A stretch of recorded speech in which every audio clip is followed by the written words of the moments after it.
Masters, உங்க எல்லாருக்கும் என்னோட காலை வணக்கத்தை தெரிவிச்சுக்கிறேன்.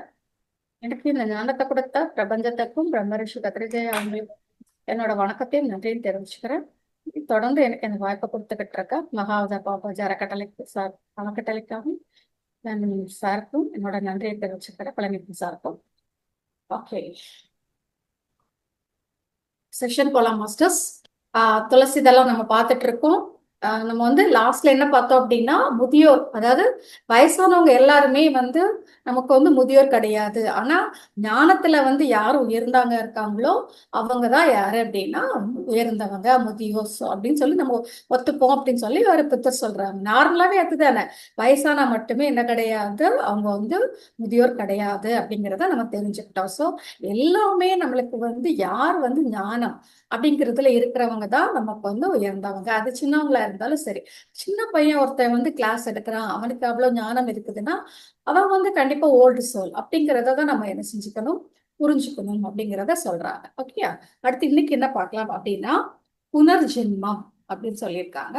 அதாவது இது வந்து வேதத்துல இருந்து எடுத்திருக்காங்க சார் வந்து. அதாவது அவங்க ஒரு ஞானிங்கிறவங்க எப்படி இது பண்ணுவாங்களா அப்படின்னா, அவங்களுக்கே தெரியும் நான் வந்து ஒரு ஞானினா யார் அப்படின்னா அவருக்கு வந்து நல்லா தெரியும். நான் வந்து பல பிறவிகள் எடுத்திருக்கேன், பல யோனியில வந்து என்ன செஞ்சிருக்கிறேன், பிறந்திருக்கிறேன். யோனி நிறைய யோனியில, அதாவது இந்த கர்ப்பப்பையில வாசம் பண்ணியிருக்கேன், நிறைய அம்மாக்களுடைய கர்ப்பப்பையில வாசம் பண்ணியிருக்கிறேன். ஸோ அப்படிங்கிறது சத்தியத்தை தெரிஞ்சவங்க தான் அப்படின்னு சொல்லி சொல்றாங்க. கண்டிப்பா இது வந்து அந்த பிறவிகள் நிறைய இருக்கு அப்படிங்கிறது யார் தெரிஞ்சவங்களோ அவங்கதான் ஞானி அப்படின்னு சொல்லி சொல்றாங்க. இன்னும் என்ன சொல்றாங்க அப்படின்னா, நான் வந்து அதான் விதவிதமான அந்த கர்ப்பப்பையில இருந்து வாசம் பண்ணி பிறந்து விதவிதமான ஃபுட்டை சாப்பிட்டு அமிர்தம் அம்மாக்களுடைய அந்த அமிர்தங்களை உண்டு சோ வெவ்வேறு தந்தையோட அன்பை பெற்று வாழ்ந்திருக்கேன் அப்படித்தானே. விதவிதமான அம்மாக்கள், விதவிதமான அம்மாக்களோட அந்த அமிர்தம் பால், தென் நெக்ஸ்ட் விதவிதமான தந்தையோட அன்பு, இது எல்லாமே நான் அனுபவிச்சிருக்கிறேன்.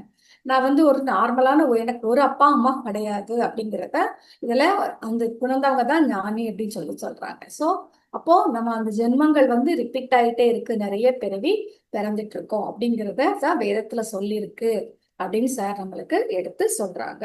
இது வந்து எதுல இருந்து எடுத்திருக்காங்க அப்படின்னா, ஆதாரம் வந்து தயானந்த சரஸ்வதி பண்டித கோபதேவ் அப்படின்னு சொல்லியிருக்காங்க. சோ அந்த அந்த இதுல இருந்து எடுத்து நம்மளுக்கு கொடுத்திருக்காங்க. அப்புறமா பண்டிதன் அப்படின்னா யாரு அப்படின்னு சொல்லி சொல்றாங்க பாருங்க. நம்ம சொல்லுவோம் இவர் வந்து பெரிய பண்டிதர், மகா பண்டிதர்லாம் ரொம்ப படிச்சு நிறைய புக்ஸ் படிச்சு நிறைய வேதம்லாம் படிச்சு புக்ஸ் படிச்சு அந்த மாதிரி இருக்கிறவங்க பண்டிதர் கிடையாது அப்படின்னு சொல்லி அவங்க சொல்றாங்க. அதாவது யார் வந்து ஆன்ம ஞானத்தை பெற்றவங்களோ, யாரு வந்து சோம்பலை அகற்றி தாம்பதிகா டெய்லி வந்து அந்த நிஷ்காம கர்மா, இப்ப நம்ம செய்யறோம்ல, இப்ப நம்ம தியானம் சுவாத்தியம் சத்சங்கம்னா அதை டெய்லி டெய்லி டெய்லி டெய்லி பண்றவங்க, சோம்பேறித்தனம் இல்லாம டெய்லி பண்றவங்க, சுக துக்கத்துல வந்து சுகத்தையும் துக்கத்தையும் ஒரே மாதிரி பாவிக்கிறவங்க, லாப நஷ்டம் மானவ அவமானம் புகழ்ச்சி இகழ்ச்சி என அனைத்து நிலையிலும் சமநிலை, அதாவது அதிக சந்தோஷமும் கிடையாது, அதிக துக்கமும் கிடையாது, அந்த மாதிரி ஒரு சமநிலையில இருக்கிறவங்க, அப்புறம் தர்மத்தின் வழியில மட்டும்தான் செல்வவங்க, ரொம்ப வந்து பொருள் மேல பற்று இல்லாதவங்க, இவங்கதான் பண்டிதன் அப்படின்னு சொல்லி சொல்றாங்க. அதாவது சாஸ்திரங்களை படிப்பதனாலயோ இல்ல ஸ்லோகங்களை வச்சிருக்கேன், எனக்கு வந்து நிறைய ஸ்லோகம் தெரியும்பா, 100 ஸ்லோகம் தெரியும், எல்லாம் தெரியும், 1000 ஸ்லோகம் தெரியும், அவ்வளவு புக்கு படிச்சிருக்கேன், சாஸ்திரத்துல எனக்கு அவ்வளவு தெரியும், எல்லாம் தெரியும் அப்படின்னா கூட அவங்களுக்கு வந்து அந்த ஆன்ம ஞானம் இல்ல. அப்படி இல்லாதவங்களுக்கு வந்து ஒண்ணுமே கிடையாது, அவங்க ஒரு பூஜ்யம் தான், அவங்க பண்டிதன் கிடையாது. சோ அப்போ இந்த மாதிரி இருக்கிறவங்க தான் பண்டிதன். சுகத்துக்கும் லாப நஷ்டம் புகழ்ச்சி இகழ்ச்சி எதுக்குமே இல்லை, ஒருத்தவங்க புகழ்ந்தாலும் ஓகே ரைட், இகழ்ந்தாலும் ஓகே ரைட் அப்படிங்கிற மாதிரி போய் அந்த மாதிரி இருக்கிறவங்க தான் என்ன சொல்றாங்க, பண்டிதனா இருக்க முடியும். அப்ப நம்ம யாரதான் நம்ம தான் எடுத்துக்கணும்னா ரோல் மாடலா அப்படின்னா, சும்மா படிச்சுட்டு தாந்தம் இருக்கவங்களை விட இந்த மாதிரி ஒரு ஆன்ம ஞானம் தெரிஞ்சவங்களை தான் நம்ம ரோல் மாடலா எடுத்துக்கணும். அப்பதான் என்ன பண்ண முடியும் அப்படின்னா, நம்மளும் அந்த இதுல வந்து தேர்ச்சி பெற்று நம்மளும் பண்டிதனே ஆக முடியும். சோ இவங்கதான் பண்டிதன். மேலும் பண்டிதன் யாரு அப்படிங்கிறத டிஃபைன் பண்ணியிருக்காங்க. ஓகே, அடுத்து பாத்தீங்க அப்படின்னா சத்தியமேவ ஜெயத்தே. உங்களுக்கு தெரியும் சத்தியம் அப்படின்னாலே என்ன மாஸ்டர்ஸ், எது நிரந்தரமா இருக்குதோ அதுதான் சத்தியம், மாறக்கூடியது என்னைக்குமே சத்தியம் ஆகாது. சோ அப்போ வந்து அததான் இங்க சொல்லியிருக்காங்க, சத்தியம்தான் வெல்லும், எது நித்தியமோ அதுதான் சத்தியம். அப்போ நித்தியம்னா அதான் மாறாம இருக்கிறது தான் சத்தியம். எது அநித்தியமோ அது அசத்தியம். அப்படி மாத்தி எது நித்தியம் இல்லாம மாறிக்கிட்டே இருக்கோ அதை போய் நம்ம எப்படி சத்தியமா நம்ம சொல்ல முடியும் அப்படிங்கிறத என்ன செய்யறாங்க சொல்றாங்க. அதே மாதிரி சத்தியத்தால தான் வெல்ல முடியும், அசத்தியத்தால வெல்லவே முடியாது. அது மாதிரி வெற்றி பெறவே நம்ம அசத்தியத்தை ஃபாலோ பண்றோம், சத்தியம் இல்லாத இதுல போகிறோம், சத்திய பாதையில இல்லாம வேற பாதையில போனா கண்டிப்பா நம்மளுக்கு வெற்றி கிடைக்காது அப்படிங்கறத அந்த இடத்துல சொல்லியிருக்காங்க. அப்போ இன்னும் என்ன சொல்றாங்க அப்படின்னா, அதே மாதிரி இந்த ரிஷிகள்லாம் எங்க இருப்பாங்க அப்படின்னு சொல்றாங்கன்னா, தியான மார்க்கங்கள், அதே மாதிரி கோரிக்கைகள் இல்லாத அந்த இடத்துலதான் இது பண்ணுவாங்க. நிலையான சத்தியம் நம்ம சொல்லுவாங்க, மேல இருக்கிற அந்த சத்தியலோகம். சோ அந்த சத்தியலோகத்தை நோக்கிதான் அவங்க டிராவல் பண்ணுவாங்க. நம்ம கீழே சத்தியத்தை ஃபுல்லா ஃபாலோ பண்ணி லைஃப்ல நம்ம ஒவ்வொரு இடத்துலயும் சத்தியத்தை நம்ம ஃபாலோ பண்ணோம் அப்படின்னா கண்டிப்பா நம்ம சத்தியலோகத்துக்கு போகக்கூடியவங்க தான். சோ அப்போ அந்த சத்தியலோகத்துல போறவங்க எல்லா சத்தியத்தை ஃபாலோ பண்றவங்க மட்டும்தான் அந்த லோகத்துக்கு போக முடியும். இல்ல பித்ருலோகத்துக்கு தான் போக முடியும். இறந்தவங்க பித்ருலோகத்துக்கு தான் போக முடியுமே தவிர எங்க போக முடியாது. அந்த தியான லோகம், அதாவது தேவயானம் சொல்லுவாங்கல்ல, தேவர்கள்லாம் இருக்கிற இடம், அங்க போக முடியாது. வெறும் ஜஸ்ட் பித்ருக்கள் இருக்க இடத்துக்கு தான் போக முடியும். ரெண்டும் வெவ்வேறு உலகங்கள். அதனால கண்டிப்பா நம்ம இந்த பூலோகத்துல இருக்கும்போது சத்தியத்தை ஃபாலோ பண்ணணும். மறந்துடாதீங்க, சத்தியம் அப்படின்னால எது சத்தியம் அப்படின்னா மாறாதது. எது மாறாம இருக்குதோ, காலங்காலமா எது மாறாம இருக்கிறதோ அதுதான் என்னது சத்தியம். அப்போ நம்ம அந்த ஆன்ம ஞானத்தை பெற்றால் மட்டும்தான் நம்மளால உயர்ந்த உலகம் இருக்கு. நம்ம கேள்விப்பட்டிருக்கோம்ல, என்னென்ன உலகங்கள்லாம் இருக்கு. நிறைய உலகங்கள் இருக்குல்ல, சரியா உலகம். நம்ம இருக்கிறது உலகத்துக்கு மேல புவர்லோகம், சுவர்லோகம், அப்புறமா இன்னும் கூட என்ன காரண உலகம் சொல்லுவோம். அதுக்கு அதுக்கு மேல சத்தியலோகம் கூட வரைக்கும் இருக்கு நம்மளுக்கு. சோ 7 உலகங்கள் இருக்கு. சோ அப்ப நம்ம அந்த மாதிரி உலகத்துக்கு மேல, அதாவது அந்த காரண உலகத்துக்கு மேலதான் அந்த மகா காரண உலகம்லாம் சொல்லுவோம், மேல இருக்கு. நம்ம நார்மலா எல்லாருமே எங்க வரைக்கும் நம்ம போகும் அப்படின்னா காரண உலகம் வரைக்கும் போயிட்டு திருப்பி என்ன செய்வோம், மறுபடி அடுத்த பிறவி பிறந்து உள்ள வருவோம், மனுஷனா பிறந்து வருவோம். ஆனா நம்மளுக்கு அந்த மேல இருக்கிற அந்த சுப்பீரியர், அந்த காரண உலகத்துல இருந்து சுப்பீரியரா நிறைய உலகம்ஸ் இருக்குல்ல. சோ அந்த உலகத்துக்கு போகணும் அப்படின்னா நம்ம கீழே நம்ம இந்த பூலோகத்துல சத்திய வார்த்தை, சத்திய வாக்க ஃபாலோ பண்றது, சத்தியத்தை ஃபாலோ பண்றது, ஆன்ம ஞானத்துல இருக்கிறது, இப்பதான் சொன்ன சுக துக்கத்தை ஒரே மாதிரி ட்ரீட் பண்றது, இந்த மாதிரி எல்லாத்தையும் நம்ம ஃபாலோ பண்றவங்க மட்டும்தான் எங்க போக முடியும் அப்படின்னா அதுக்கு மேல இருக்கிற சுப்பீரியர் வேர்ல்டுக்கு போக முடியும் அப்படிங்கிறத சொல்லியிருக்காங்க. இல்லைன்னா ஜஸ்ட் இந்த 2-3 உலகத்துக்கு மட்டுமே நம்ம போயிட்டு என்ன செய்வோம், திருப்பி திருப்பி பிறப்பெடுத்துட்டு இருப்போம். சோ அதுக்கு மேல உள்ள உலகத்துல போய் நம்ம அங்க போகணும்னா நிறைய கத்துக்கலாம். பெரிய பெரிய ஞானிகள்லாம் எங்கதான் இருக்கிறாங்க, அந்த உலகத்துலதான் இருக்கிறாங்க. சோ அங்க போய் அவங்க கிட்ட மீட் பண்ணி இன்னும் நிறைய ஞானத்தை நம்ம வாங்கிக்கலாம். இல்ல அப்படின்னா நம்ம ஜஸ்ட் இந்த உலகத்துக்கு போயிட்டு திருப்பி நம்ம என்ன செஞ்சிருவோம், இந்த பூலோகத்துக்கு திருப்பி ரிட்டர்ன் ஆகும். அதனால அங்க என்ன சொல்லிட்டு இருக்காங்க அப்படின்னா பித்ருலோகத்துக்கு தான் போக முடியும் அப்படின்னு சொல்லி சொல்றாங்க. ஓகேயா? அதனால சத்திய வாக்கு, சத்தியம் அதை நம்ம எப்பவுமே ஃபாலோ பண்ணணும். அது மாதிரி புகழ்ச்சி இகழ்ச்சிங்கிற மாதிரி எதுவுமே, எல்லாமே நமக்கு தெரியும் நினைக்கிற ரெண்டு எதுவுமே கிடையாது, எல்லாமே ஒண்ணுதான். சோ ஒண்ணுதான் நம்ம ரெண்டா, நம்ம மனசுதான் ரெண்டா நினைக்குது. துக்கமோ இல்ல இதுவோ ஹாப்பியோ எதுவுமே கிடையாது இந்த உலகத்துல. நம்ம எடுத்துக்கிறது, நம்ம மனசு துக்கமா எடுத்துக்கிட்டா துக்கம், இல்ல துக்கமா எடுத்துக்கலன்னா இல்ல, அவ்வளவுதான். சோ நம்ம மனசுதான் ரெண்டு ரெண்டா கிரியேட் பண்ணி வச்சுக்க தவிர எதுவுமே என்ன கிடையாது, ரெண்டு கிடையவே கிடையாது. எல்லாமே என்னதுதான், ஒண்ணுதான். ஞாபகம் வச்சுக்கோங்க. சோ அதனால ஒண்ணு சொல்லுவோம், எல்லாமே நம்ம மனசுதான் ரெண்டை கிரியேட் பண்ணுது. அதனால அதை தாண்டி நம்ம எப்ப வாழ்றோமோ அப்ப கண்டிப்பா நம்ம எங்க போவோம் அப்படின்னா மேல் உலகத்துக்கு நம்ம என்ன செய்வோம், போவோம். ஓகேயா? நெக்ஸ்ட் பாத்தீங்க அப்படின்னா ஆத்ம திருஷ்யத்தே சூஷ்ம தர்ஷிபி. அதாவது என்ன அப்படின்னா இதுல வேற ஒண்ணும் சொல்லல, ரிஷ்களால மட்டும்தான் ஆன்மாவை பார்க்க முடியும் அப்படின்னு சொல்றாங்க. நம்மள மாதிரி நார்மலான பீப்புள் நம்ம நார்மலா பீப்புள் சொல்ல முடியாது, நம்மளும் என்ன செஞ்சுட்டே தான் இருக்கோம், இந்த ஆன்ம சாதனையில இருந்துட்டு தான் இருக்கோம். எப்போ அந்த ஆன்ம சாதனையில ஒரு சர்டைன் லெவல ரீச் ஆகுறோம், ரிஷிங்கிற இடத்துக்கு நம்ம ரீச் ஆகும் போதுதான் நம்ம என்ன பண்ண முடியும், நம்ம ஆன்மாவை பார்க்க முடியும். மற்றவங்களால அதை பார்க்க முடியாது, அவங்க நம்பவும் மாட்டாங்க.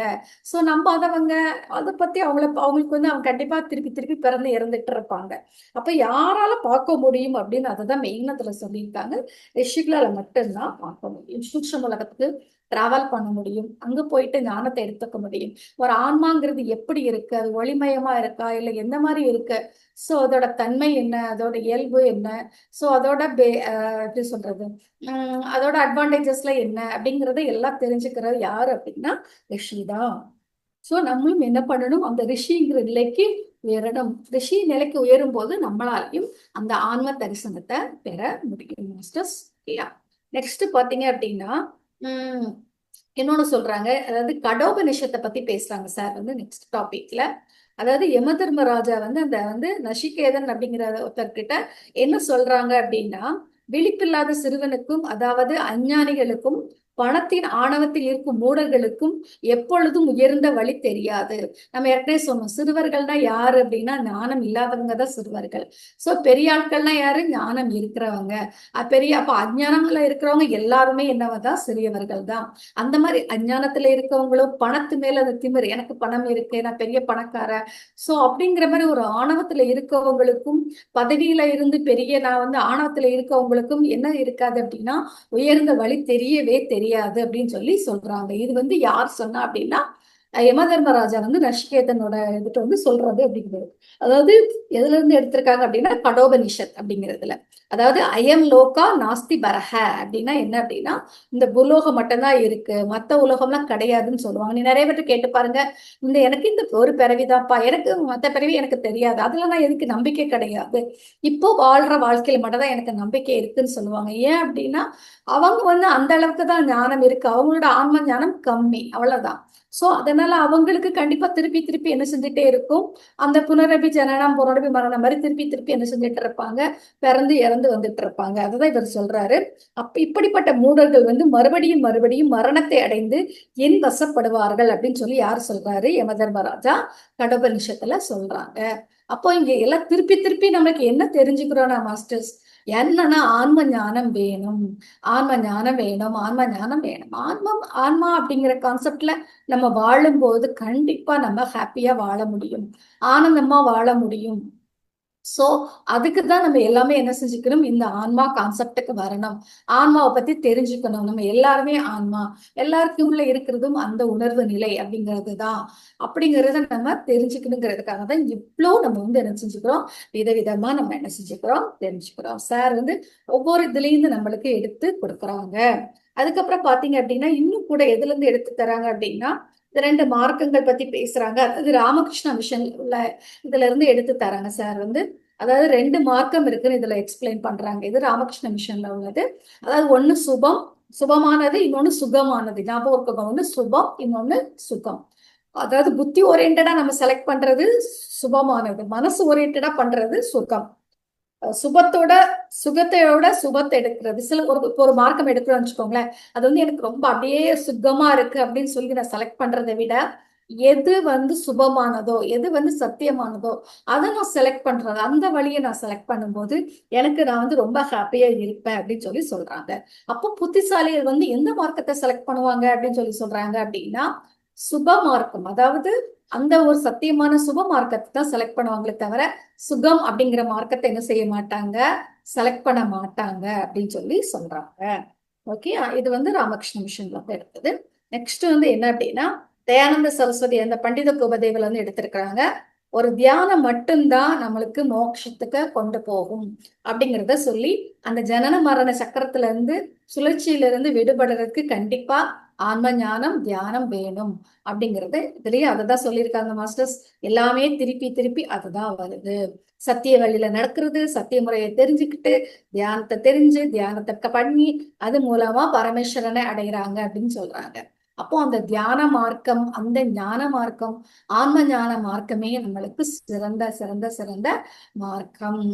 எல்லாத்தையும் தாண்டி எவ்வளவுதான் படிச்சு எவ்வளவுதான் பெரிய பதவியில இருந்தாலும் அவங்களுக்கு அந்த ஆன்ம ஞானம் இல்லை அப்படின்னா அவங்க பூஜ்யம்தான். அவங்க திருப்பி திருப்பி இந்த உலகத்துக்கு வந்துட்டே தான் இருப்பாங்க. சோ அப்போ வந்து அவங்க வந்து ஒரு சின்ன பசங்க மாதிரி தான் அப்படிங்கறது தான் நம்ம திருப்பி திருப்பி நம்ம என்ன செஞ்சுக்கிறோம் தெரிஞ்சுக்கிறோம். அப்புறம் பாத்தீங்க அப்படின்னா சூட்சும சரியன சூட்சும சரிய ஞானம் வந்து இது கூட சொல்லியிருக்காங்க. யாருக்கு வந்து இது கிடைக்கும் அப்படின்னா, ஒரு தியானத்துல இருந்து நல்ல ஆன்ம ஞானம் பெற்று ரிஷி அப்படிங்கிற நிலைக்கு இது பண்றானோ, யோகியா யாரு வாழ்றானோ அவன் தான் எல்லா உலகத்துக்கும் டிராவல் பண்ண முடியும் அப்படின்னு சொல்றாங்க. சும்மா நார்மலா இருக்கிற பீப்புளுக்கு வந்து மேல உள்ள உலகம் தெரியவும் போறது இல்ல, அவங்க டிராவல் பண்ணவும் முடியாது. ஆனா யார் வந்து டெய்லி டெய்லி கரெக்டான முறையில தியானம் பண்ணி சத்சங்கம் பண்ணி டெய்லி வந்து சுவாத்தியாயம் பண்ணி கரெக்டா வந்து அந்த பிரச்சார தர்மத்தை எல்லா தர்மத்தையும் ஃபாலோ பண்ணி அவங்க வந்து கரெக்டா இருக்கிறாங்களோ, கண்டிப்பா ஒரு யோகியா இருக்கிறாங்களோ, அதான் சுக துக்கத்தை வந்து சமமா பாவிக்கிறாங்களோ, லாப நஷ்டத்தை சுப துக்கத்தை புகழ்ச்சி கழிச்சு எல்லாத்தையும் வந்து ஒரு சமமா ஒரு சமநிலையில இருந்து ஒரு மிதமான வாழ்க்கையை வாழ்றாங்களோ அவங்களுக்கு கண்டிப்பா மேல சூட்சும உலகத்துக்கு டிராவல் பண்ண முடியும் அப்படிங்கறத தான் இங்க வந்து என்ன செஞ்சிருக்காங்க, நமக்கு சொல்லியிருக்காங்க சார் வந்து. ஓகே, அதாவது யோகி வந்து புத்தர் கூட என்ன சொல்லியிருக்கிறாரு அப்படின்னா, யோகி அப்படிங்கிறவன் தன்னுடைய யோக சக்தியால ஆகாயத்துல பறக்கக்கூடிய பறக்க கூட அவனால முடியும். அந்த சக்தியை வந்து அவனுக்கு கிடைக்குது அப்படின்னு சொல்லியிருக்காங்க. சோ இது எல்லாமே வந்து சத்தியம் தான். ஆனா நம்ம என்ன பண்ணணும் அப்படின்னா, டெய்லி டெய்லி டெய்லி டெய்லி அந்த பயிற்சியில ஈடுபடணும். அவ்வளவுதான். நம்மளால இப்ப ஸ்டெப் பை ஸ்டெப்பா ஏதோ ஒரு பிறவில நம்மளால ரீச் ஆக முடியும். நம்ம எவ்வளவு தூரம் ட்ரை பண்றோமோ அந்த தூரத்துக்கு நமக்கு சக்சஸ் கிடைக்கும் அப்படிங்கிறது தான் இந்த இடத்துல சொல்லியிருக்காங்க. அதுக்கப்புறம் பாத்தீங்கன்னா திருப்பி எப்படி சொல்றாங்கன்னா, யோகியா வாழு அப்படின்னு சொல்றாங்க. யோகின்னா யாருங்க மாஸ்டர்? இப்பதான் சொன்னோம். டெய்லி டெய்லி என்ன செய்யறது, எல்லாத்தையும் இந்த மார்க்கத்தெல்லாம் ஆன்ம ஞானத்தை வந்து கடைபிடிச்சு நமக்கு சுக துக்கத்தை ஒரே மாதிரி என்ன செய்யறது எடுத்துக்கிட்டு எல்லாத்தையுமே ஒன்னா எடுத்துக்கிட்டு ஒரே மாதிரி ஒரு சமநிலையில வாழ்றவன் தான் யோகி. சோ இப்போ கீதையில என்ன சொல்லியிருக்காங்க அப்படின்னா, கிருஷ்ணா என்ன சொல்லியிருக்காங்க அப்படின்னா, தபஸ்விப்போ அதிகோ யோகி ஞானிப்பியோ மதோதிக் அப்படின்னு சொல்லியிருக்காங்க. கர்மி பஷ்ய அதிகோ யோகி தஸ்மாத் யோகி பவார்ஜுனா. அர்ஜுனா நீ வந்து யோகி ஆகுக அப்படின்னு தான் சொல்லியிருக்காங்க.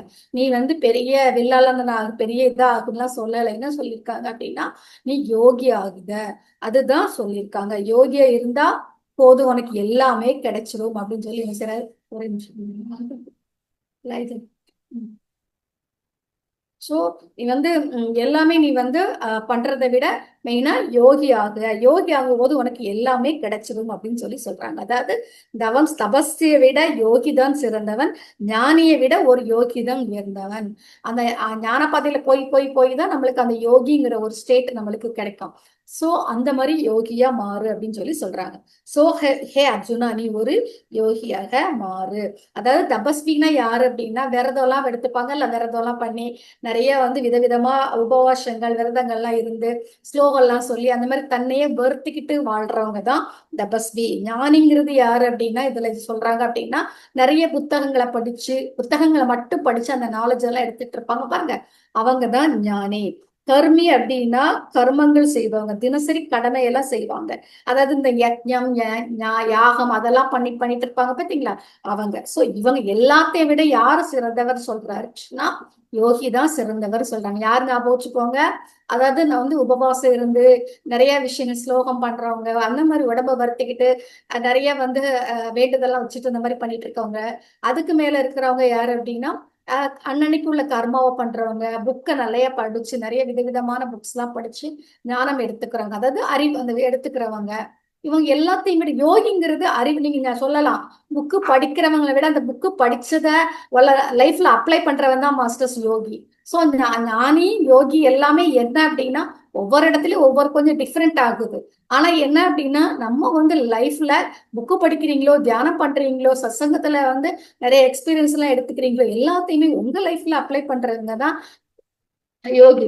சுகதுக்கத்துல வந்து சமமா எல்லாத்தையுமே சமமா எடுத்துக்கிட்டு ஒரு மிதமான, அதாவது என்ன சொல்றோம், நம்மளுக்கு ஒரு நடுநிலையான, இங்கேயும் இல்லாம அங்கேயும் இல்லாம ஒரு நடுநிலையான ஒரு லைஃப்ல வாழ்றவங்க தான் மாஸ்டர்ஸ் யோகி. நம்ம அதுக்குதான் டெய்லி டெய்லி நம்ம என்ன செய்யணும், ட்ரை பண்ணணும். சோ எப்பவுமே யோகியா இருக்கவங்க எப்படி இருப்பாங்கன்னா, ஆனந்தமா தான் இருப்பாங்க அப்படிங்கறத சொல்லியிருக்காங்க.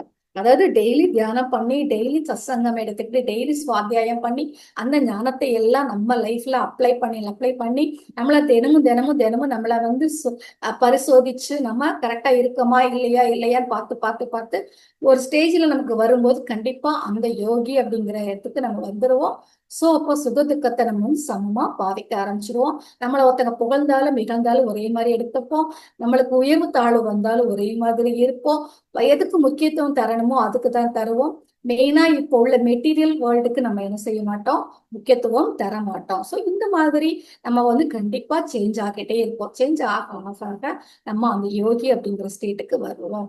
சோ பாருங்க, பகவான் கிருஷ்ணாவே என்ன சொல்லியிருக்காங்க அப்படின்னா, யோகியாக தான் சொல்லியிருக்காங்க. இவரை வந்து பெரிய பணக்கார பெரிய ராஜாவாகலாம் சொல்லல. சோ யோகியாக தான் சொல்லியிருக்காங்க. அப்பாதான் சார் சொல்லியிருக்காங்க, டெய்லி நம்ம தியானம் பண்ணுவோமா, நம்ம யோகியா மாறுவோமா அப்படின்னு சொல்லி சார் சொல்றாங்க. சோ நம்ம அந்த ப்ராசஸை எடுத்துக்கிட்டே போவோம். டெய்லி டெய்லி டெய்லி அந்த ப்ராசஸ். சோ நெக்ஸ்ட் வந்து பிரம்ம ஞானம் சொல்றாங்க. பிரம்ம ஞானம்ங்கிறது அதுதான் மாஸ்டர்ஸ்.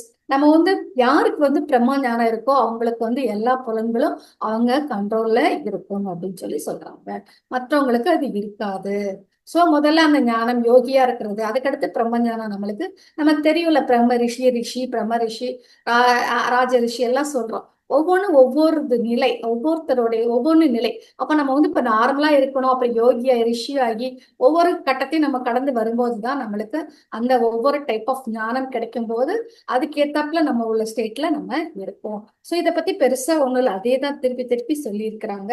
அதுக்கப்புறம் அதே மாதிரி இன்னொன்னு வந்து தர்மம் அப்படின்னா என்ன அப்படின்னு நினைச்சுக்கீங்க அப்படின்னா, ஒரு இதை நம்ம ஃபாலோ பண்றோம்னு வச்சுக்கோங்களேன். அது வந்து நம்மளுக்கு வந்து இகப்பர உலகம் சொல்றாங்க, இங்கேயும் சரி மேலையும் சரி ரெண்டு இடத்துலயும் நம்மளுக்கு சந்தோஷமான லைஃப வந்து எது கொடுக்குதோ அதுதான் தர்மம் அப்படின்னு சொல்லி சொல்றாங்க.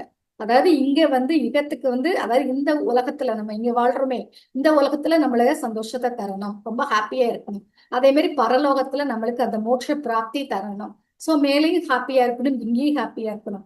அதுக்கு எதை ஃபாலோ பண்ணா அது ரெண்டும் ஹாப்பியா கொடுக்குமோ, ரெண்டு உலகத்திலையும் நம்மளால ஹாப்பியா வாழ முடியுமோ அதுதான் மாஸ்டர் தர்மம் சொல்றாங்க. தர்மம் இஸ் நதிங் பட் என்னது, தர்மம் தர்மம் நீ கேட்கல, எத்தனை தர்மம்னா என்னன்னா இதுதான். இங்கேயும் நம்ம ஹாப்பியா வாழணும், மேலேயும் ஹாப்பியா வாழணும். அதுக்கு வந்து எது வந்து உதவி செய்தோ, எதை ஃபாலோ பண்ணா நம்மளுக்கு ரெண்டும் கிடைக்குமோ அதுதான் என்ன அப்படின்னா தர்மம் சொல்லி சொல்லியிருக்காங்க. இது எதுல சொல்லியிருக்காங்க அப்படின்னா, ஒரு ஆஹ் 6 தத்துவம் சொல்றாங்க, ஷட் தர்ஷனங்கள் சொல்றாங்க, அங்கதான் இதுல சொல்லியிருக்காங்க.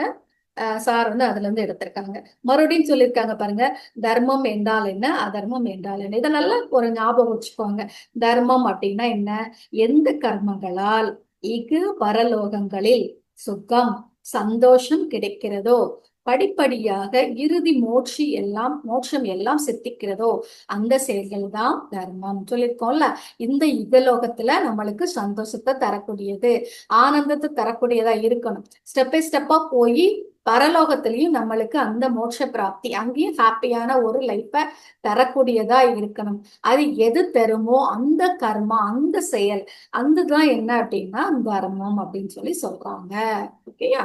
அப்போ எது வந்து நம்மளுக்கு அந்த மாதிரி, அப்போ அதர்மம்னா என்னது, எது வந்து ரெண்டையும் நம்மளுக்கு வந்து அந்த நம்மளோட வளர்ச்சியை தடுக்குதோ அதுதான் அதர்மம். சோ அப்ப எது தர்மம், எது அதர்மம் நல்லா டிஃபைன் பண்ணிக்கோங்க. இந்த இக பரலோகத்துல சந்தோஷத்தையும் அமைதியையும் மோட்ச பிராப்தியும் கொடுக்கக்கூடியது எதுவோ, எந்த செயலோ எந்த கர்மமோ அதுதான் தர்மம் அப்படின்னு சொல்லி சொல்லியிருக்காங்க.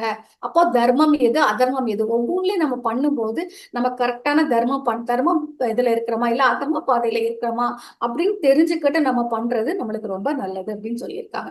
எப்போ நம்ம வந்து ஒரு அதர்மம் நம்மளுக்கு தெரியுதோ அது அப்ப அப்படி என்ன செஞ்சிடணும், விட்டுரும். நம்ம சுயத்துக்கு கெடுதல் விளைக்குதோ இல்ல அடுத்தவங்களுக்கு கெடுதல் விளைக்குதோ, நம்மள வந்து கரெக்டான அந்த பாதையில வழி நடத்தாதது எதுவோ அதை நம்ம என்ன செஞ்சிடணும், கட் பண்ணிட்டு நம்ம அடுத்த நிலை நோக்கி அடுத்த அந்த இதை போயிடணும். அதர்மத்துல போகக்கூடாது அப்படிங்கிறத சொல்றாங்க. அப்ப டெய்லி டெய்லி நம்ம செக் பண்ண வேண்டிய விஷயம் இது. நம்ம கரெக்டா தர்ம பாதையில இருக்கிறோமா இல்ல அதர்மத்துல இருக்கோமா. அதர்மம்னா ஒண்ணு இல்லை, அதுல இருந்து விட்டுட்டு தர்ம பாதை நோக்கி நம்ம என்ன செய்யணும், வரணும். இததான் சொல்லியிருக்காங்க. எவ்வளவு ரொம்ப அருமையான ஒரு இது பாருங்க. எவ்வளவு நம்ம நிறைய சொல்லியிருப்போம், தர்மம்னா என்ன அதர்மம்னா என்ன நிறைய கொஸ்டின்ஸ் போட்டுட்டு இருப்போம். நான் கூட முதல்ல எல்லாம் நினைச்சிருப்பேன், தர்மத்துக்கும் கடமைக்கும் என்ன வித்தியாசம் அப்படின்னு சொல்லிட்டு நிறைய சொல்றோம். அப்போ தர்மம் அப்படின்னா என்ன அப்படின்னா இதுதான் ஞாபகம் வச்சுக்கோங்க. எப்ப கேட்டாலும் சொல்ற மாதிரி நம்மளுக்கு இங்கேயும் இகபரலோகத்துல ஹாப்பி, சந்தோஷம், மகிழ்ச்சி, ஆனந்தம் எதனாலும் எடுத்துக்கலாம், மோட்ச பிராப்தி எல்லாத்தையும் கொடுக்கக்கூடியதுதான் எது அப்படின்னா அந்த ஒரு கர்மம் எந்த செயல் கொடுக்குமோ அதுதான் தர்மம். அதே மாதிரி தர்மோ ரக்ஷி ரக்ஷதக இதை நம்ம கேள்விப்பட்டிருக்கோம்ல. சோ தர்மம் தலை காக்கும் அப்படிதானே சிஸ், புண்ணி படிச்சிருக்கோம். தர்மம் தலை காக்கும். எப்பவோ செஞ்ச தர்மம் வந்து நம்மளை வந்து காத்து எடுத்துட்டு போகுது. சோ அப்ப நம்ம செய்யற புண்ணியம் அதுதான் சொல்லியிருக்காங்க. நம்ம வந்து தர்மத்தை அளிப்பவர்கள் தர்மத்தால் அழிக்கப்படுவார்கள்னு சொல்லி சொல்றாங்க. சோ அப்போ வந்து நம்மளுக்கு வந்து தர்மம் அப்படிங்கிறது மறைமுகமான சாதனை. நம்ம தர்மம் பண்ண பண்ண பண்ண பண்ண தர்ம வழியில நடக்க நடக்க நடக்க நம்ம கண்டிப்பா யோக பாதையில வந்துருவோம். நம்ம யோக சாதனைக்குள்ள வந்துருவோம். ஞானம் போய் அடுத்து நம்ம யோகி ஆக நிறைய சான்சஸ் இருக்கு. அதனால தர்மம் பண்ணுங்க, தர்மத்தை ஃபாலோ பண்ணுங்க அப்படிங்கிறத திருப்பி சொல்லிட்டு இருக்காங்க. சோ அதனால ஞானம் இல்ல, எனக்கு ஞானம் கூட வேணும் அப்படின்னு கூட நீங்க நினைக்கட்டா கூட நீங்க வந்து தர்ம செயல்களை எந்த காரணத்தை கொண்டும் என்ன செய்யக்கூடாது, கைவிடக்கூடாது அப்படின்னு சொல்லி சொல்றாங்க. ஏன் அப்படின்னா தர்மம் தலைக்காக்கும். சோ நம்மள வந்து காத்து எடுத்துட்டு போறது என்ன அப்படின்னா தர்மம் தான். சோ அப்ப அடுத்து பார்க்கலாம் என்ன விதமான தர்மம்லாம் இருக்கு மாஸ்டர்ஸ் அப்படின்னு கேட்டீங்கன்னா என்னென்ன இருக்கு அப்படின்னா ஒரு 3 விதமான தர்மங்கள் நமக்கு இருக்கு. ஒண்ணு வந்து உடல் தர்மம். பாருங்க எவ்வளவு இவ்வளவு இம்பார்ட்டன்ட். நம்ம உடல் இல்லை அப்படின்னா உயிர் உள்ள வாழவே முடியாது. கரெக்ட் தானே? சோ நிறைய வாட்டி நம்ம படிச்சிருக்கோம் உடல் அப்படிங்கறத இது வந்து உடல் வந்து ஒரு கோயில் சொல்லுவாரு அப்படித்தானே? அந்த உயிர் வசிக்கிற ஒரு கோவில் தான் நம்மளுடைய உடம்பு. சோ அப்ப இது இல்லை அப்படின்னா அந்த உயிர் உள்ள வர முடியாது, தெய்வம் உள்ள வர முடியாது தானே? சோ கோவில் இல்லைன்னா எப்படி தெய்வம் உள்ள வாழும்? அதனால என்ன அப்படின்னா உடலை வளர்த்தேனே உயிரை வளர்த்தேனேன்னு சொல்லியிருப்பாங்க திருமூலர்ல. சோ அதே மாதிரி அந்த உடலோட தர்மம் ரொம்ப ஸ்பெஷலா நம்ம பண்ணணும். சோ கண்டிப்பா நம்ம உடலுக்கு நன்மை அளிக்காத செயலை நம்ம என்ன செய்யக்கூடாது, எக்காரணத்தை கொண்டு நம்மளை வந்து என்ன செய்யக்கூடாது, பண்ணக்கூடாது.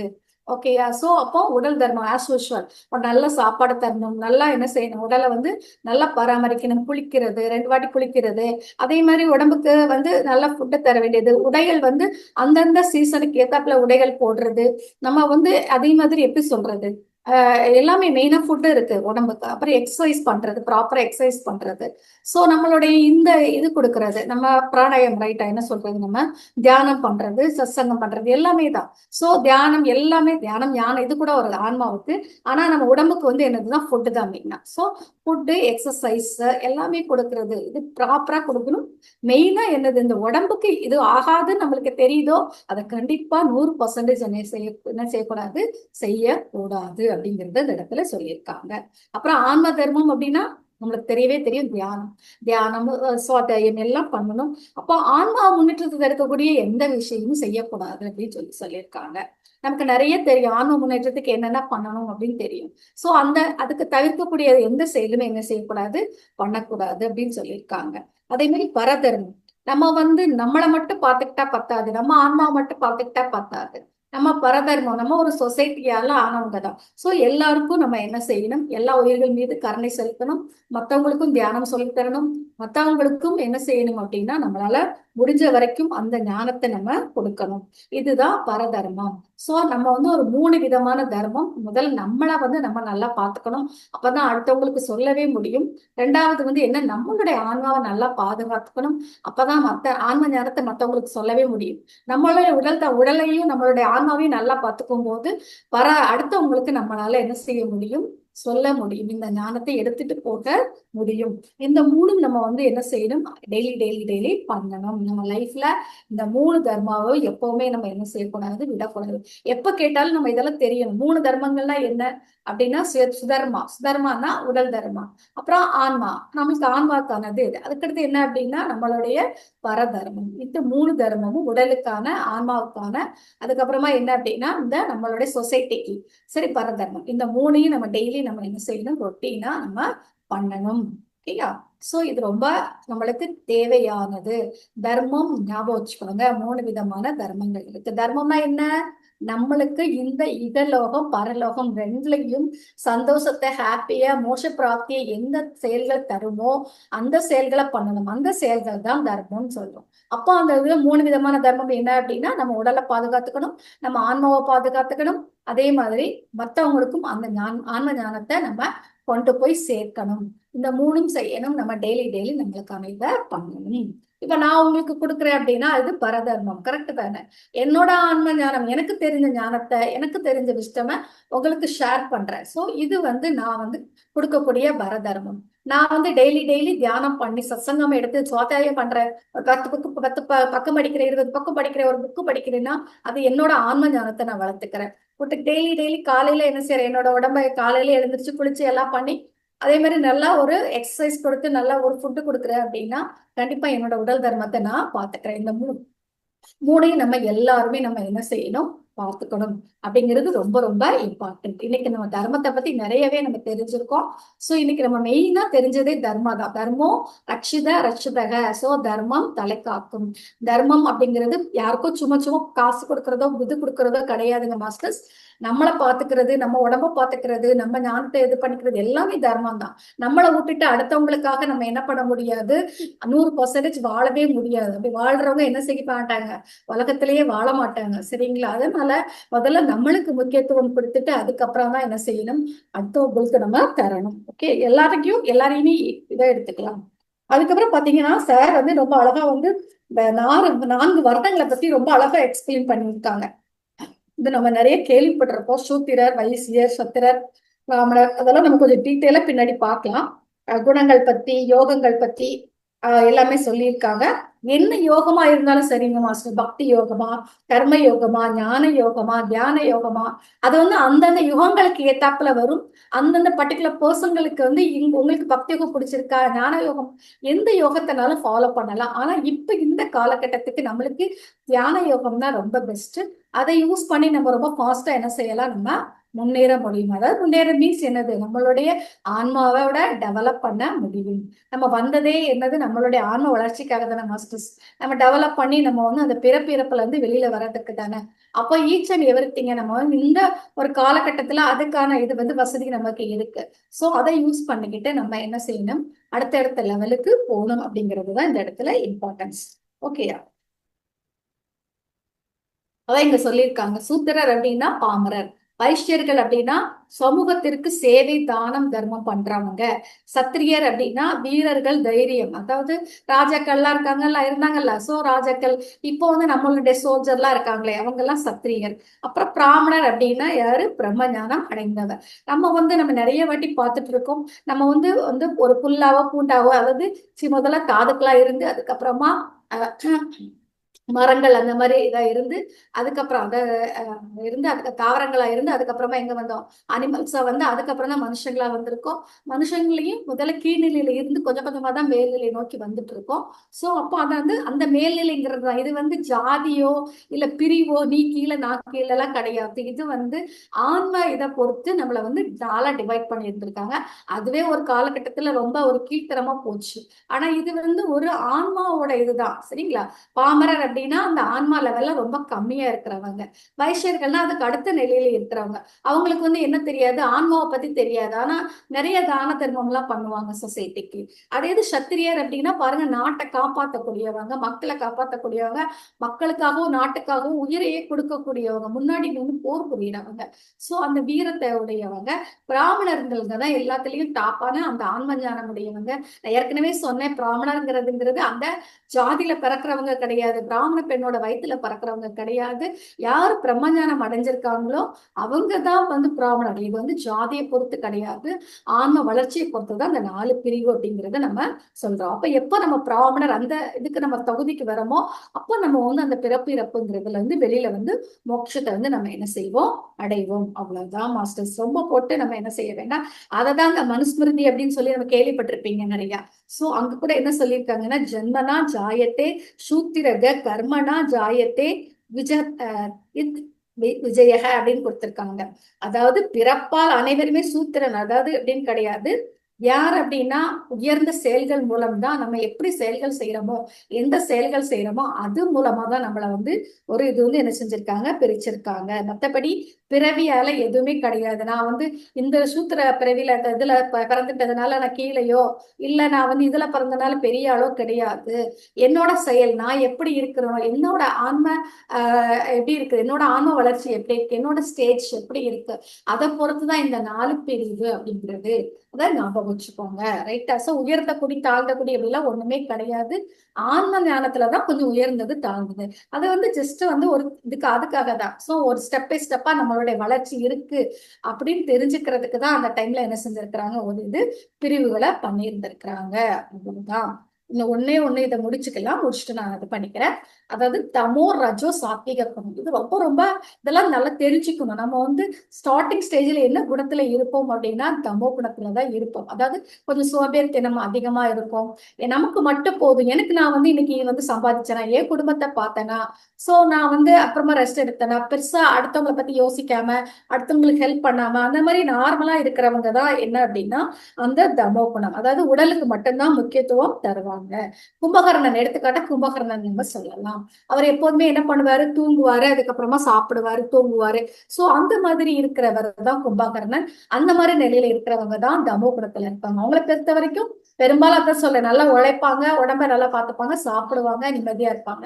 அடுத்த செயலுக்கு என்ன செய்ய மாட்டாங்க, போக மாட்டாங்க. சோ இவங்க தான் தமோ குணத்துல. நம்ம கூட ஆரம்ப கட்டத்துல தமோ குணத்துல தான் மெயினா இருந்திருப்போம். இப்போ கூட நமக்கு தமோ குணம் இருக்கும் மாஸ்டர்ஸ், எல்லாமே சேர்ந்துதான் இருக்கும்.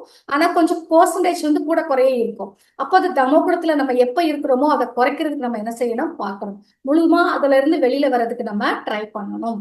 ரெண்டாவது வந்து ரஜோ குணம். இதுக்கு வந்து உதாரணம் ராவணன்.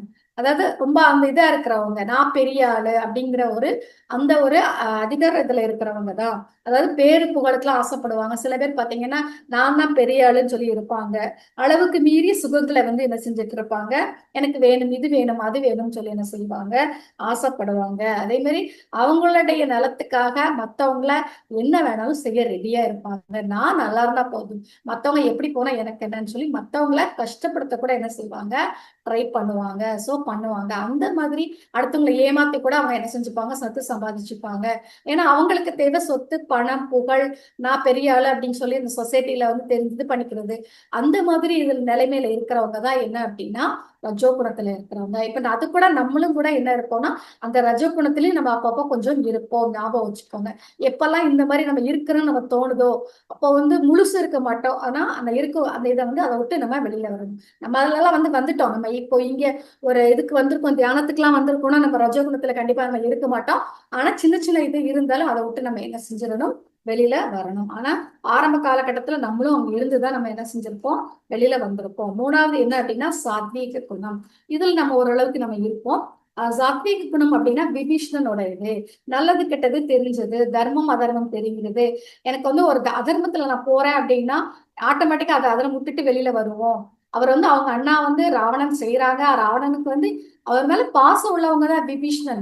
ஆனா கூட அவர் வந்து அண்ணா வந்து அதர்ம வழியில போறாங்கன்னு சொல்லிட்டு அவரை விட்டுட்டு ராமர் கூட வந்து ஜாயின் பண்ணிட்டாங்க. சோ தர்ம வழிக்கு வந்துட்டாங்க. அந்த மாதிரி ஒரு தர்ம அதர்மத்தை பார்த்து அதை பழி நடக்கிறவங்க தான் யாரு அப்படின்னா சாத்விக குணத்துல உள்ளவங்க. சோ நல்ல நம்மளை மாதிரி சாத்விக ஃபுட்டு சாப்பிடுறவங்க. சோ அவங்க தான் யாரு அப்படின்னா சாத்விக குணம் உடையவங்க. இவங்களுக்கு எப்படி இருப்பாங்க, புத்திசாலியா இருப்பாங்க, ஞானம் உள்ளவங்களா இருப்பாங்க, அடுத்தவங்களை கஷ்டப்படுத்த மாட்டாங்க. சோ இந்த மாதிரி குணத்துல இருக்கிறவங்க அப்படின்னா சாத்வீக குணம். நம்ம பெரும்பாலும் அதுலதான் இருப்போம். நம்ம அடுத்தடுத்த குணத்துக்கு நம்ம முன்னேறணும். சுத்த சாத்வீக குணம் அப்படின்னா இதுல வந்து அனுமனை சொல்லுவாங்க. சுத்த சாத்வீக குணத்துல வந்து பாருங்க அப்படியே சுத்த சாத்வீகம் அதுக்கு அடுத்த ஸ்டேஜ். அதாவது மோட்ச மோட்ச சாம்ராஜ்யத்துக்கிட்ட நம்ம வந்துருவாங்க. ஓகே. அப்புறம் நிர்குணம்னா ராமரை சொல்லலாம். ஓகேங்களா. நிர்குணம் அப்படின்னா எந்த இதுவுமே கிடையாது, குணமற்றவன் அப்படின்னு அர்த்தம். அப்படிதானே. நான் வந்து புகழுக்கு மயங்க மாட்டேன், இதனை வந்து என்ன சொன்னா சொல்லிக்கோ. அதை நம்ம நிறைய படிச்சிருப்போம். நம்ம கம்பர் அழகா சொல்லியிருப்பாருல்ல, தாமரை ஒத்த முகத்தினுடைய அதாவது முதல் நாள் நாட்டு ஆளுன்னு சொன்னாங்க, அப்பவும் அதே மாதிரிதான் இருந்தாரு. மறுநாள் காட்டுக்கு போன்னு சொன்னாங்க, அப்பவும் அதே மாதிரிதான் இருந்தாரு. எந்த ஒரு இதுவும் அவர் இது பண்ணல. சோ அந்த மாதிரி ஒரு நிர்குணத்துல இருக்கிறவங்க தான் யாரு அப்படின்னா ராமச்சந்திரன். அதாவது ராமர் அவரை வந்து அவரை மாதிரி இருக்கிறவங்க. நம்மளும் இன்னும் போகலாம், நம்ம இன்னும் அந்த அளவுக்கு நம்ம வரல, ஆனா நம்மளும் அதுக்கு வரணும். நான் சொன்ன மாதிரி யோகி அப்படிங்கிறது கூட அதுதான். சோ அந்த குணம் இல்லாதவங்க, எதையுமே ஒரே மாதிரி சமமா பாதிக்கிறவங்க அவங்கதான். சோ சொல்லியிருக்காங்க பக்குவம் அடைந்த பட்டாம்பூச்சிகள் போல். தெரியும்ல நம்மளுக்கு, புழுவா இருந்து அந்த லார்வா சொல்லுவோம், ஸ்டெப் பை ஸ்டெப்பா அப்படியே வந்து பட்டாம்பூச்சா வரும்போது அப்படி சூப்பரா பறந்து அவ்வளவு அழகா இருக்கும். ஓகே தானே. சோ அந்த மாதிரி மோட்சம் அடைந்த மனிதர்கள் ஸ்ரீ ராமச்சந்திரனை போல் ஞானியாகவும் சித்தராகவும் தோன்றுவார்கள். அந்த ஞானி, யோகி, ரிஷி நம்ம எடுக்கிறோம்ல நிறைய இருக்கும். அந்த மாதிரி ஒரு ஸ்டேஜ்ல இருக்கிறவங்க, எந்த குணமும் இல்லாதவங்க. எனக்கு வந்து நான் தான் பெரிய ஆள் அப்படிங்கிறதும் நான் கிடையாது, எனக்கு சோம்பேறித்தனமும் கிடையாது, நான் எனக்காக மட்டும் வாழவும் மாட்டேன், அதே மாதிரி என்ன பண்ணவும் மாட்டேன், ஒரு நிர்குணத்தை தாண்டி தர்மம் அதர்மத்தையும் நான் கரெக்டா ஃபாலோ பண்ணுவேன், அதையும் தாண்டி குணமே இல்லாதவ. அதை சொல்லியாச்சு, எல்லாத்தையுமே சமநிலையில எடுத்துக்காங்க. எனக்கு என்ன கிடைக்குதோ இந்த பிரபஞ்சம் எனக்கு எது தருதோ அதை ஓகே ரைட்டு எனக்கு இது கிடைச்சிருக்கா, ஸோ நான் முழு அக்செப்டன்ஸ்ல அதுல நான் வந்து வாங்கிக்கிறேன். அது எனக்கு வந்து ஓகே ரைட்டு, எனக்கு என் லைஃப்ல இது கிடைச்சிருக்கா சரி, இது கிடைச்சிருக்கா சரி, இது கிடைச்சிருக்கா சரி, எது கிடைச்சாலும் எங்க இருந்தாலும் சித்தர்களை கேள்விப்பட்டிருப்பீங்க. அவங்க வந்து சொல்லுவாங்க, அதாவது டிராபிக்ல இப்ப நம்ம மாட்டிட்டு இருக்கோம் அப்படின்னா எப்படி ஃபீல் பண்ணுவோம், ஐயோ ஐயோ ஐயோ ஐயோ டென்ஷன் ஆகி அதுல இருந்து எப்படா வெளியில வருதுன்னு ரொம்ப ஆகும். ஆனா அவங்க வந்து அப்படி இருக்க மாட்டாங்க. ஒரு டிராபிக்ல மாட்டினாலும் சரி, கூட்டத்துல மாட்டினாலும் சரி, அவங்க வந்து அதே நிலையில தான் இருப்பாங்க. அந்த பேரின்ப நிலையை விட்டு அவங்க என்ன செய்ய மாட்டாங்க, வெளியில வர மாட்டாங்க. எப்பவுமே ஹாப்பியா இருப்பாங்க. சோ அந்த நிலைக்கு நம்ம எப்போ உயர்றோமோ அதுதான் மாஸ்டர்ஸ் நிர்குணம், குணம் அற்றவன். எடுத்துக்காட்டு ஸ்ரீராமன். ஓகே, சோ இப்ப ராமாயணத்துல இருந்து அவ்வளவு கேரக்டர் எடுத்திருக்கோம். கும்பகர்ணன் எதுக்கு சொன்னா தமோ குணத்துக்கு, ராவணன் வந்து எதுக்கு எடுத்துக்காட்டா இருக்கிறாரு ரஜோ குணத்துக்கு, அப்புறம் விபீஷணன் வந்து நம்மளுடைய சாத்வீக குணத்துக்கு, அனுமன் வந்து சுத்த சாத்வீகம், லாஸ்ட்ல வந்து என்ன அப்படின்னா ராமர் வந்து என்ன அப்படின்னா நிர்குணம். சோ இந்த மாதிரி தான் நம்ம வந்து ஸ்டெப் பை ஸ்டெப்பா அடுத்தடுத்த குணத்தை நோக்கி போயிட்டு இருக்கோம். அதுவும் சொல்லுவாங்க, ஒரு ஒரு பிறவியில கூட ஒரு குணம் மாறாதான். சொல்லுவாங்களே இவர் குணமே மாற மாட்டேங்கி பாருங்க, அது மாறாது. ஏன்னா நம்ம அவங்க பர்டிகுலர் பர்சன் ட்ரை பண்ணாத வரைக்கும் அது மாறவே செய்யாது. ஒரு சின்ன பர்சன்டேஜ் தான் மாறுமா அது வந்து. அதனால நம்ம எவ்வளவு தூரம் சாதகம் பண்றோம், எவ்வளவு தூரம் பயிற்சி பண்றோம், எவ்வளவு தூரம் பிராக்டிஸ் பண்றோமோ அவ்வளவு தூரத்துக்கு தான் நம்ம குணம் வந்து என்ன செய்யும், மாறும். அப்போ நம்ம வந்து நம்மளோட லட்சியம் எப்படி இருக்கணும் சொல்லியிருக்காங்க சார் வந்து சுத்த சாத்தியங்களாகவும் நிர்குணத்தை அடைந்தவராகவும் நம்ம மாறணும். அனுமன் மாதிரியும் ராமர் மாதிரியும் நம்ம என்ன செய்யணும், மாறணும். அவங்களா மாறி அந்த மாதிரி குணத்தை நம்ம அடையணும். சோ அப்போ இன்னைக்கு வந்து நான் வந்து இன்னைக்கு கிளாஸ்ல நம்ம பார்த்ததுல மெயினா நான் என்ன சொன்னேன் அப்படின்னா தர்மத்தை பத்தி நிறைய நம்ம பேசியிருக்கோம். யோகினா யாரு அப்படிங்கறத பேசியிருக்கோம். யோகினா யாரு, மறந்துடாதீங்க, சமநிலையில இருக்கிறவங்க. நீங்க வந்து எவ்வளவு விரதம் இருந்தாலும் உபாசம் அதெல்லாம் இருந்தாலும் இல்ல எவ்வளவோ ஒரு தான தர்மம் பண்றீங்க, இதெல்லாம் சொல்லுவாங்கல்ல யாகம் வளர்க்குறோம் அது இதுன்னு சொல்றோம், பூஜை பண்றோம் அது இதுன்னு சொல்றோம், எல்லாத்தையும் தாண்டி அதெல்லாம் ஒரு மேட்டரே கிடையாது. எப்போ வந்து அடுத்தடுத்த ஸ்டெப்பை நோக்கி வந்து அந்த எல்லாத்தையும் எடுத்துக்கிட்டு சமநிலையில எடுத்துக்கிட்டு நம்ம வாழ்றோமோ, ஒரு மிதமான நடுநிலை வாழ்க்கையை நம்ம வாழ்றோமோ, அப்பதான் நம்ம எப்போ ஹாப்பியா வாழ்றோமோ, எந்த சூழ்நிலையா இருந்தாலும் அதை சுவீகரிச்சு அந்த சூழ்நிலையை கம்ப்ளைண்ட் சொல்லுவோம்ல, நோ கம்ப்ளைண்ட். சோ அதாவது நம்ம வந்து அந்த நிறைய நம்ம இருந்துட்டே தான் இருக்கோம். அந்த கம்ப்ளைனிங் ஸ்டேஜ்ல இருக்கக்கூடாது. எது வந்தாலும் ஏத்துக்கணும் அப்படிங்கிற மாதிரி அக்செப்டன்ஸ் ஸ்டேஜ்ல இருக்கணும். இந்த மாதிரி கொஞ்சம் கொஞ்சமா நம்மள வந்து அடுத்தடுத்த ஸ்டேஜுக்கு எடுத்துட்டு போய் நம்ம எங்க வரணும் அப்படின்னா அந்த நிர்குணத்தை நோக்கி வரணும். அதாவது சுத்த சாத்வீகம் பிளஸ் அடுத்து என்னது நிர்குணம், இந்த நிலையை நம்ம வந்து ரீச் பண்றதுக்கு நம்ம வந்து ட்ரை பண்ணணும்.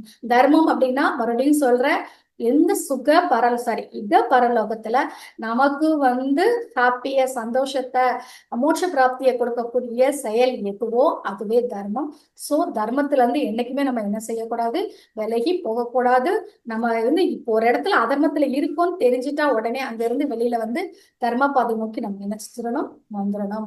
மத்தவங்களையும் அது மாதிரி வர சொல்லணும். 3 விதமான தர்மம், உடல் தர்மம், அப்புறம் என்ன சொன்னேன் ஆன்மா தர்மம், அப்புறமா என்ன அப்படின்னா வர தர்மம். முதல்ல நம்மளை பார்த்துக்கணும் மாஸ்டர்ஸ், அப்பதான் நம்ம தவங்கிட்ட பேசவே முடியும். நான் எனக்கே ஞானம் இல்லைன்னா நான் எங்க வந்து உங்களுக்கு ஞானத்தை பத்தி சொல்றது, நானே புக்கு படிக்கலன்னா உங்களை போய் வந்துட்டு உங்கள்கிட்ட வந்து நான் என்ன சொல்றது, நானே வந்து தியானம் பண்ணலைன்னா உங்ககிட்ட வந்து எப்படி சொல்ல முடியும். சோ என்னைய நான் பார்த்துக்கிட்டா மட்டும்தான், என்னை நான் சரி பண்ணிக்கிட்டா மட்டும்தான் உங்ககிட்ட வந்து பேசவே முடியும். சோ இந்த மாதிரி எல்லாமே நம்ம ப்ராப்பரா பண்ணும்போது கண்டிப்பா அந்த யோகிங்கிற ஸ்டேஜ், இந்த நிர்குணம் அப்படிங்கிற ஸ்டேஜ், அந்த சுத்த சாத்வீக குணம் அப்படிங்கிற ஸ்டேஜ்க்கு நம்ம வர முடியும். சோ எல்லாருமே வர முடியும், எல்லாருமே வரணும் அப்படின்னு கேட்டுக்கிட்டு உங்ககிட்ட இருந்து விடைபெற மாஸ்டர்ஸ். Thank you thank you. இதுல நேரம் பொறுமையா என்னோட தானத்தை கேட்டதுக்கு ரொம்ப ரொம்ப நன்றி. தேங்க்ஸ்.